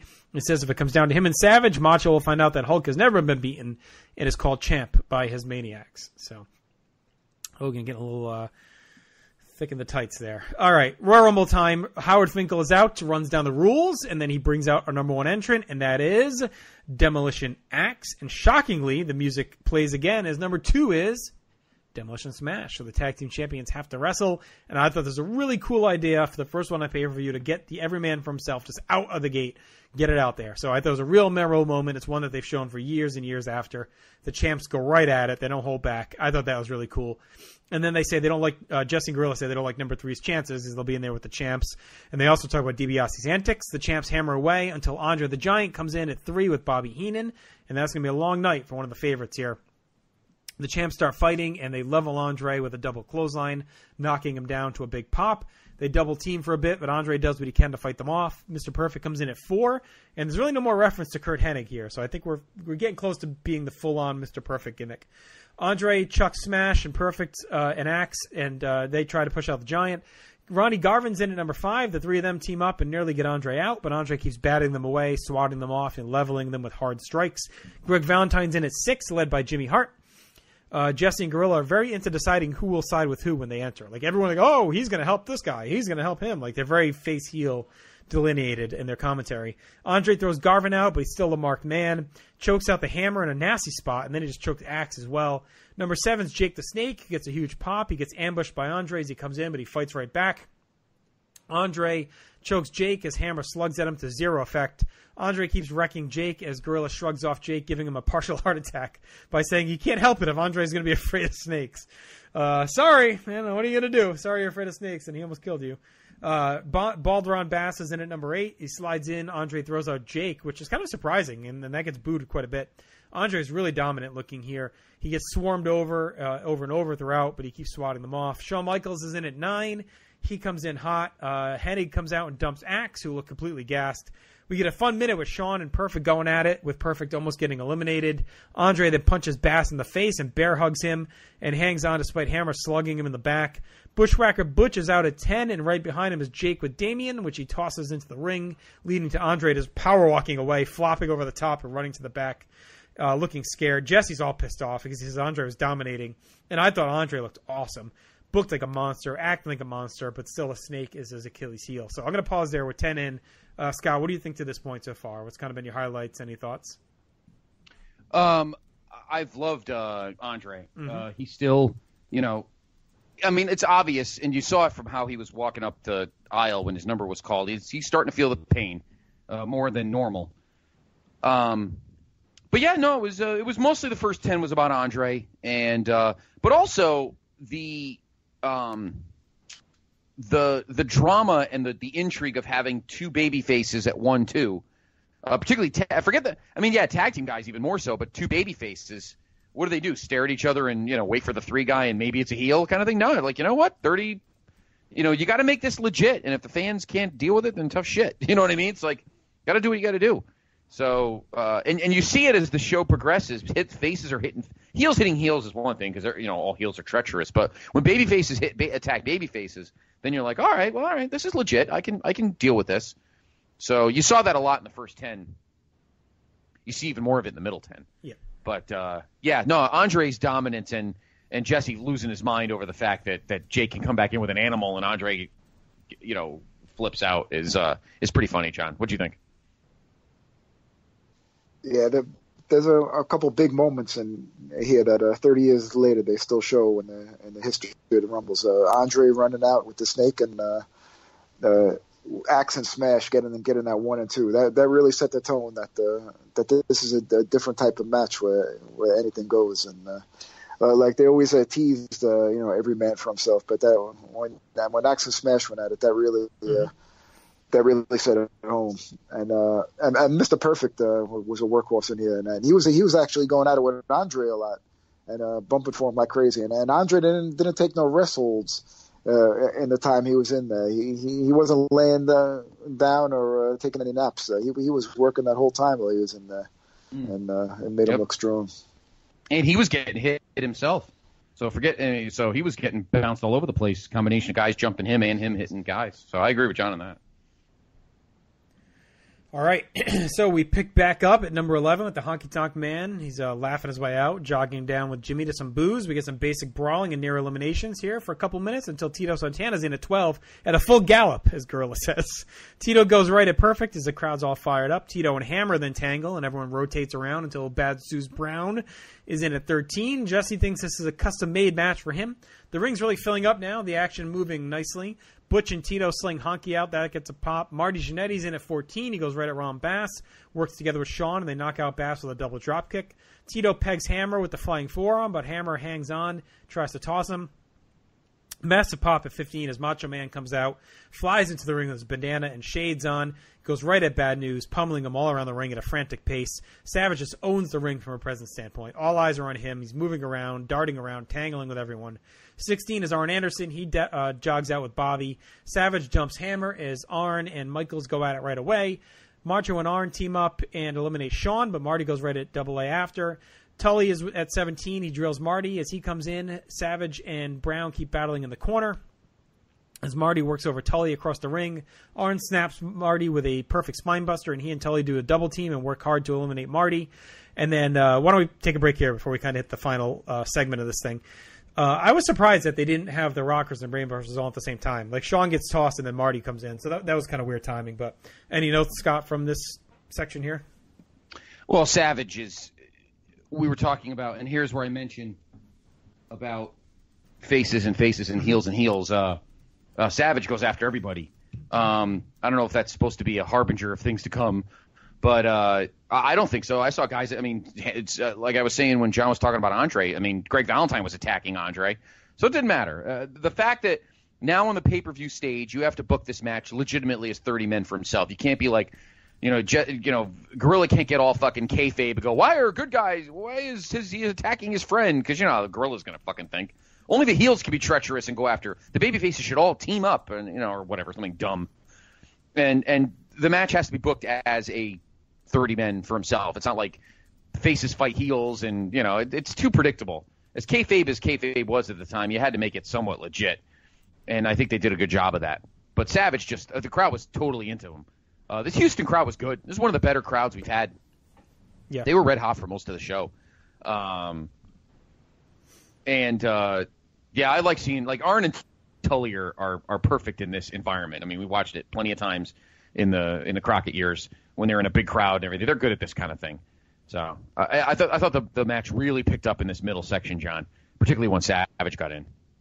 Yeah, and it made Bad News really look strong here. He went toe to toe with Savage, and we'll see coming up here somebody else coming up. This was a good year for Bad News, starting with when he won the WrestleMania, the Battle Royal, and through here he's in a prime spot going at it with Hulk and Macho. Mm. All right, so number 18 is Hulk Hogan. He comes out to a huge pop, starts cleaning house as things are really rocking. Hulk saves Macho and dumps Perfect, who was in for a really good run. Tito was tossed during that ruckus, and Bad News gets Hogan on the brink as Savage glances over, looks, but doesn't make the save. He stays with Butch instead, which Gorilla notes. Luke whacks out at 19 and tangles with the Brainbusters. Brown shoves Butch out and then puts the boots to Savage. Hogan presses Tully and drops him neck first across the top rope in a really ugly spot. Coco runs down to 20 and the crowd is just on fire. Arn goes up top and Hogan catches him and slams him down. Luke goes after Hogan and then Coco joins as well, which was weird to see Bushwhacker Luke and Coco beating on Hulk. Hulk easily dumps Coco, throws out Luke as well. Bad News is really putting a beating on Savage as the Brainbusters double up on Hulk. Warlord chugs out at 21, but as soon as he steps in, Hogan charges and clotheslines him right out. And before that, he tossed out the Busters as well with a double clothesline. So Hogan's really cleaning house right now. Bad News and Savage are tangling on the ropes. Hogan comes over and knocks them both out. Savage slides in, and he is livid. And him and Hogan start arguing in the ring. Liz comes in to mediate. That pisses off Jesse. Savage finally offers a handshake, and we get one plus a hug. Savage and Liz leave, but right as they do, the big boss man's in at 22, flanked by Slick. Hulk is all over his archenemy immediately and batters him around the ring, including a big slam to a big pop. The crowd is just batshit right now as Boss Man squishes Hogan in the corner and stuffs him with a pile driver. Hogan dodges a splash, but Akeem comes in at 23, and Jesse pieces together that DiBiase has made this happen. Hogan does whatever he can to fend off the towers, slamming Hakeem, but the numbers eventually get to him. The towers double splash him, chuck him out with ease. Hogan yanks out Boss Man and hit the three of them brawl on the floor. That pisses off Jesse. Brutus Beefcake is in at 24. He helps Hogan. We get some brawling. Hogan gets forced away as the towers beat on Beefcake, and then Hogan reaches up and pulls the Boss Man over the top, and Jesse is flipping out. Gorilla hand waves it all away. Hogan and Boss Man battles to the back. I'm going to pause there. John, what do you think of this whole segment? This is when cracks in Hogan's armor starts appearing, because he acted like a total dick. He gets taken out clean, and then even before with Macho Man, he was he kind of cucked him into apologizing and shaking hands. But Hulk was really heelish. Yeah, this is like the first time. I mean, he was perfect for about 3 years as the golden baby face. Savage too gets his little shot in when he looks over and doesn't help Hulk. So like they're both kind of teetering at this point of like just being sick of each other, I think. But yeah, no, Hogan really first clear heel actions here. Yeah, and the Boss Man looked tremendous here. They put him over big, and having him eliminate Hogan, that's a big feather in his cap. Yeah, I agree 100%. I remember watching this, and my brother was hoping that that Savage would deck him there. My brother was obviously a huge Savage mark. I said, well, as we'll see, the moment would come. But yeah, I tell you something, and you'll be very happy to hear this, JR. But tell me that you got two guys who were handed a great opportunity in mid-'88, and they are taking full awesome advantage of it in Hakeem and the Boss Man. Mm-hmm. They are full on like the fucking heavies that are just going to crush all these. I mean, they are looking awesome together, and they know that they're the cock of the walk here. Mm-hmm. And they just destroy Hogan. And like John says, it's like, oh, Jesus Christ, walk away. What are you doing? And it's fresh, too, because we talked about this, but it's slick. So it's a break from Bobby. Jimmy's doing other stuff. So it's like a new manager battling Hogan. So everything feels kind of freshened up with these guys kind of as the main foils. And they're good because the real foil, and you're already seeing it, is Hogan Savage. Like, so to me, like the real issues between them and the Towers are just kind of there, but they're perfect because they're not like DiBiase or Andre where they're the overwhelming heels that you're battling, but they're badass and tough enough that they're believable and legitimate in the role, but they're also not overpowering you from taking away from Hogan and Savage. So it was really kind of brilliant choice to choose them because they settle nicely into that little zone of in between both spots. No, I agree, and everybody like even see. And what did I say about Babyface? Babyface is attacking Hogan. I'm surprised Gorilla didn't freaking trash Coco for how dare Coco turn on his friend? I mean, it's like, oh God. But I just got to keep lauding the greatness of Boss Man and Hakeem. I mean, they settled into this role as just big heavies, big time. And it did seem very fresh. Not a Bobby thing going on here. After, pretty much almost 2 straight years of Bobby, chasing Hogan and chasing the title. So it was a nice change of pace. So a good stretch so far. And you knew that at some point, if you were paying attention, obviously, at that time, and my brother and I were, and a lot of our friends, you knew that eventually the Savage Hogan stuff, something was probably going to happen. Well, yeah, by this point, it's clear that they're having issues. So it's So it was very cool, but a good stretch. It's been a really fun Rumble, a really fun Rumble so far. For now. So Hakeem stretches Beefcake as Rooster clucks out at 25. He helps Brutus. Hakeem swats Rooster off, but Beefcake rattles him. Hakeem does well, hanging in, landing shots. Mr. Fuji leads out the Barbarian at 26. He saves Hakeem, lands some big shots as Gorilla and Jesse call him stupid for bailing out the big man. Things start to meander a bit as the crowd is trying to hang on, but they're definitely deflated after the Mega Powers angle. John Studd lumbers out at 27 as Gorilla calls him the favorite. Studd shoves Rooster aside. He starts punching Hakeem. Studd slugs anyone who even gets near him, and he keeps banging with Hakeem.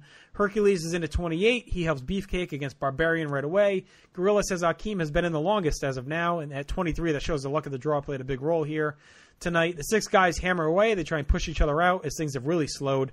The recently returned Rick Martel is in at 29. Jesse says, who did he soft soak to get that slot? We get more of the same until DiBiase walks out at 30, and it looks like his money did him well. Virgil stays at ringside, which Gorilla rants about. DiBiase tosses Rooster and goes at it with Herc to keep their feud boiling. Herc really batters his former owner, but Beefcake makes a save. Stud has pretty much spent all of his time trying to push guys over the top. Beefcake hooks on the sleeper, but Herc gets near the ropes, and Barb and Ted shove them both out. Barbarian charges Martel and whiffs. Martel dropkicks him out.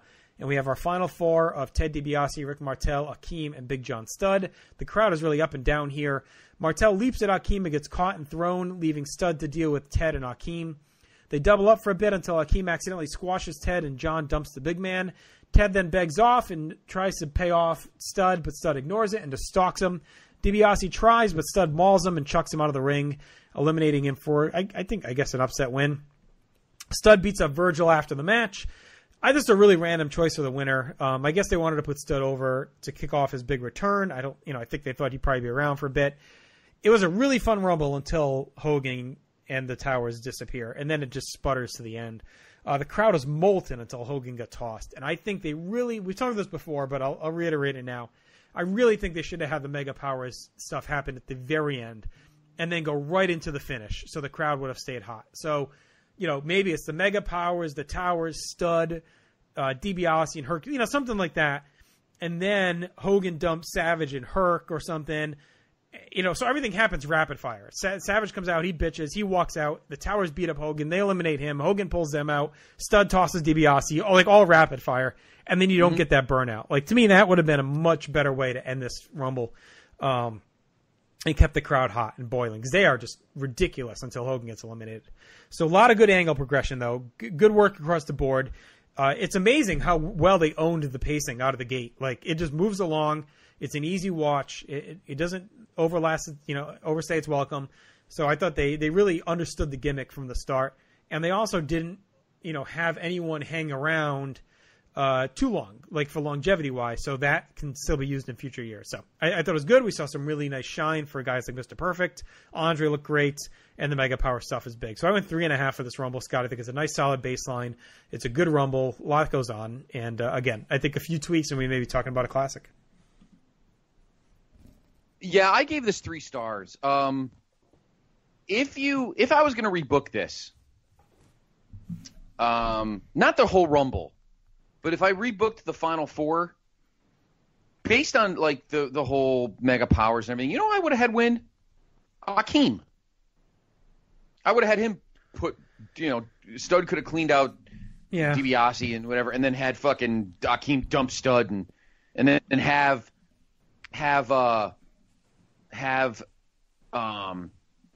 Boss Man and Slick come out and celebrate, and Hogan, runs out and acts like a douche. And then Savage kind of slowly jogs out and goes, all right, kind of thing. That's what I would have done. But because I think the crowd stopped fucking caring at that point. And you could just look at my issue isn't with Studd winning. It's just that they have that real cool off period before he wins. I get they wanted to face it. I think Akeem winning this probably puts it over with a bit of a fart bomb. As good as he's been, you don't want to end your first Rumble, your first pay-per-view Rumble. I don't know. It just feels like it wasn't something they were going to do. I get it, giving it to Studd is almost a lifetime achievement type thing. Again, to me, it's just more that segment after Hogan goes just kills things dead. So I think I would have been.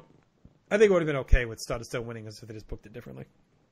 I just think that I agree with you that they the minute that Hogan left and there was really no stars left. I mean, they didn't really have any stars left, and you could just tell the way Studd's moving that he has no business being there. But I think he's a name star. I don't think people were burnt. I don't think they got quiet because of him. I think they got quiet because they burned out from the Mega Power stuff, and it's almost just you lose your wind because they do pick up a bit here and there. So again, I think if Studd wins coming right off the Mega Power stuff, it's completely different. I think the flow. I think the first 50 minutes was really good up until even when Hogan came. And I got to say, I can't just. I said it before. Even before Hogan came in, I thought the beginning was really good with Andre. Savage is looking hot. We're seeing Perfect looking strong. Yeah, I think it was a really solid Rumble in the sense that the guys really looked strong and It was booked pretty well.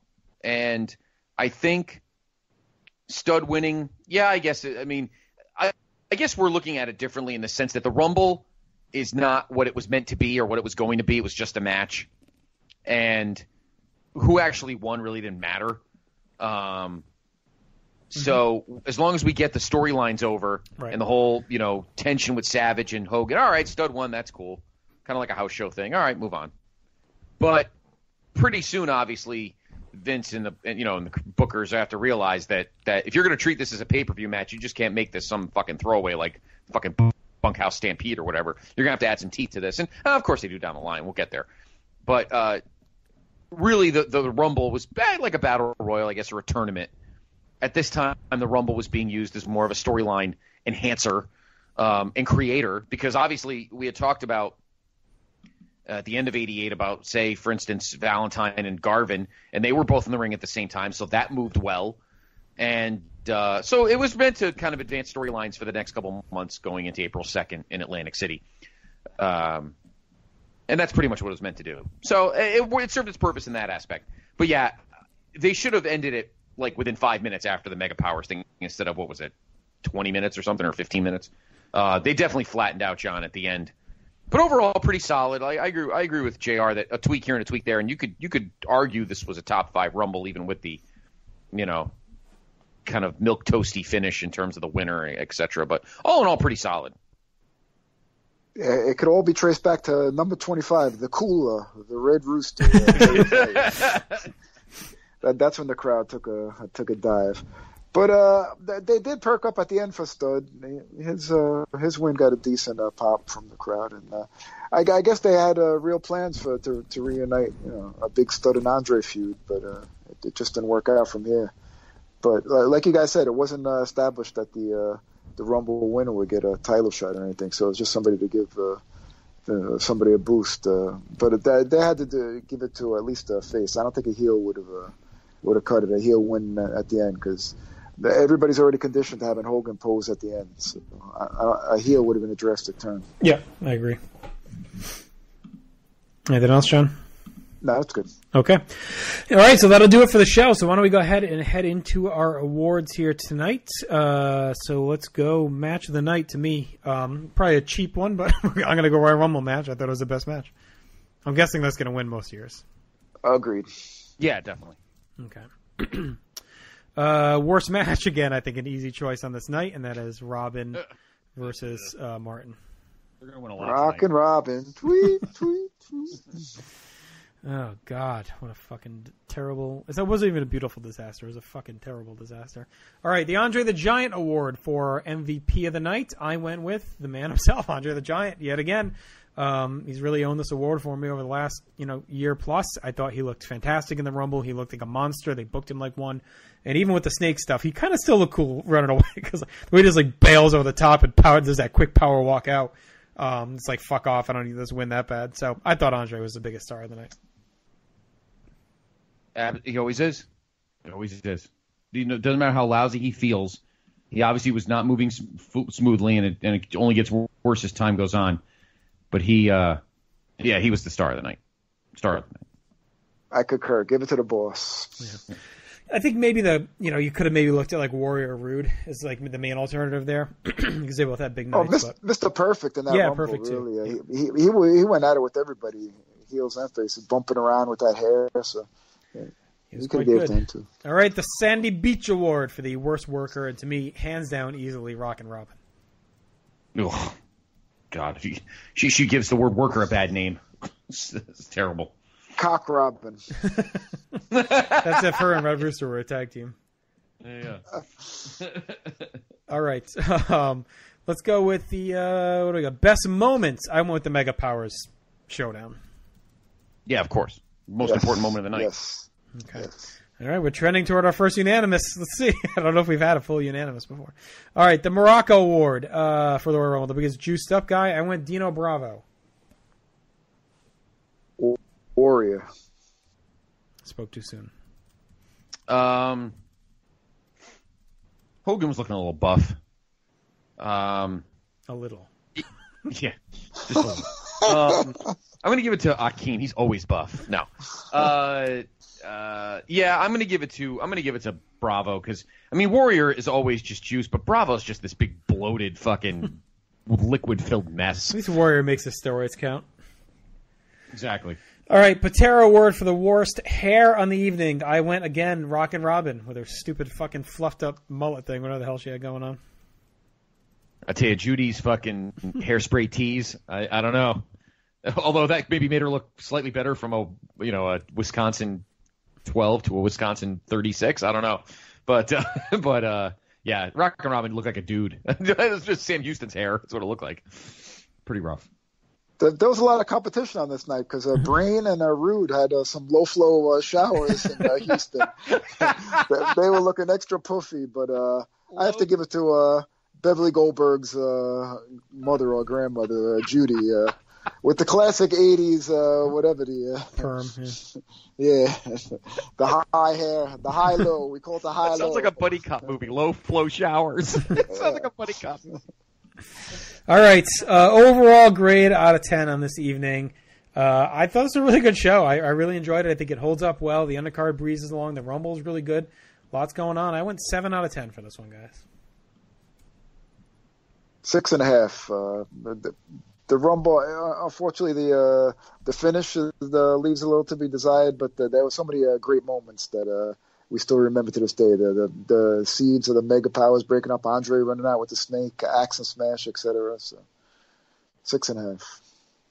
I give this a 6.5 too. I wanted to give it a 7, but I mean that Rock Robin, that's just an atrocity. The tag was good. Harley and Haku was good. The Rumble was good. Commentary was good. The crowd was hot. I mean, hot Texas crowd. But I wanted to give it a 7, but that women's match is just an abomination. So I'll go with 6.5. Fun show. I highly recommend anybody hop on the network and watch it again because you may think it's one of those like boring Rumbles. It really isn't. No, you really pay attention. Yeah, it does. All right, that'll do it here tonight. We'll be back in 2 weeks' time with the January '89 Madison Square Garden as we really now begin in earnest to start to build toward WrestleMania. So it should be a lot of fun. Check that out. I'll also point you toward the PlayStation Wrestling feed for a couple new things. We had quite the run of Wrestling Warzone podcasts. We had, I think, 3 in a row. So check those out. It's the build-up and then World War III and then the fallout from World War III. So check all those out. Chad and I are off this week, but hopefully we'll be back next week as we try and really get into a regular routine. With that, I'll also plug the debut edition of Talkin' WCW, which is a look at Arn Anderson with Tim, Jennifer, and Greg. So peep that. And, that's probably about it. What do you got, Scott? Last week, of course, we had a great episode of Main Event as we talked about the recap from the preview from last week's Rumble and NXT TakeOver. Talked about, the people leaving and All Elite and things like that. A couple of New Japan Classic match picks. And, of course, what dropped today on the Pop feed was the next episode of Year in Pop, 1973. Mr. D'Amato joined myself and Andy Atherton and the Doctor for that one, so check that out. That series, of course, always continuing. And next week we will have our next episode of Main Event, so stay tuned for that. All right. And Mr. D'Amato, you were a little bit busy on that Pop feed last couple of weeks. Yeah, I've been slopping all over the Pop. Slopping a Pop. On the Year in Pop with Andy, Scott, and G. This Week in the NFL, which will soon be transferring to This Week in Sports, and also a lovely interview with Dr. Milfy and my man Hesh, Tim. Yours truly was the subject, so check it out on the shoot interview, Talking Pop. Yeah. All right. Be sure to check that out. All right. Been a hell of a night. I'll point you to bigelow34.proboards.com. The rollout of the GWE Tag Team results continue to be hot and heavy. We should have some more out on Tuesday, so keep an eye out for that as we inch toward 100 in the top 100. And, of course, you can visit there for all of your conversation throughout the day at bigelow34.proboards.com. Follow us on social media, place number 2B Nation on Twitter and Instagram, and then facebook.com/Space Nation on Facebook. So, for Scott and D'Amato, I'm Justin. We're out. We'll talk to you in a couple weeks. Everyone take care. Judy Martin was half of Hot and Heavy. Martin looked like Hesh. Who was the other half? She was heavy, not hot. I said she was half of hot and heavy. Heavy part. Rock and roll. Go rock and roll because we're really gonna rock tonight.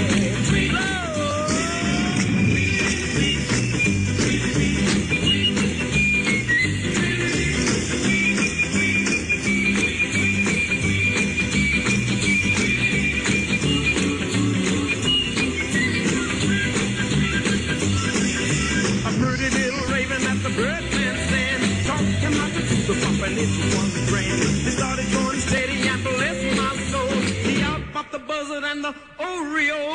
He rocks in the treetop all the day long, popping and singing his song. All the little birds on Jaybird Street love to hear the robin go tweet, tweet, tweet. Rockin' Robin, rockin' Robin, slow rockin' Robin, 'cause we're really gonna rock tonight. Well, the pretty little raven at the birdman stand taught him how to do the pop, and it was grand. They started going steady and bless my soul. He out popped the buzzard and the Oreo. He rocks in the treetop all the day long, hopping and a bopping and a singing his song.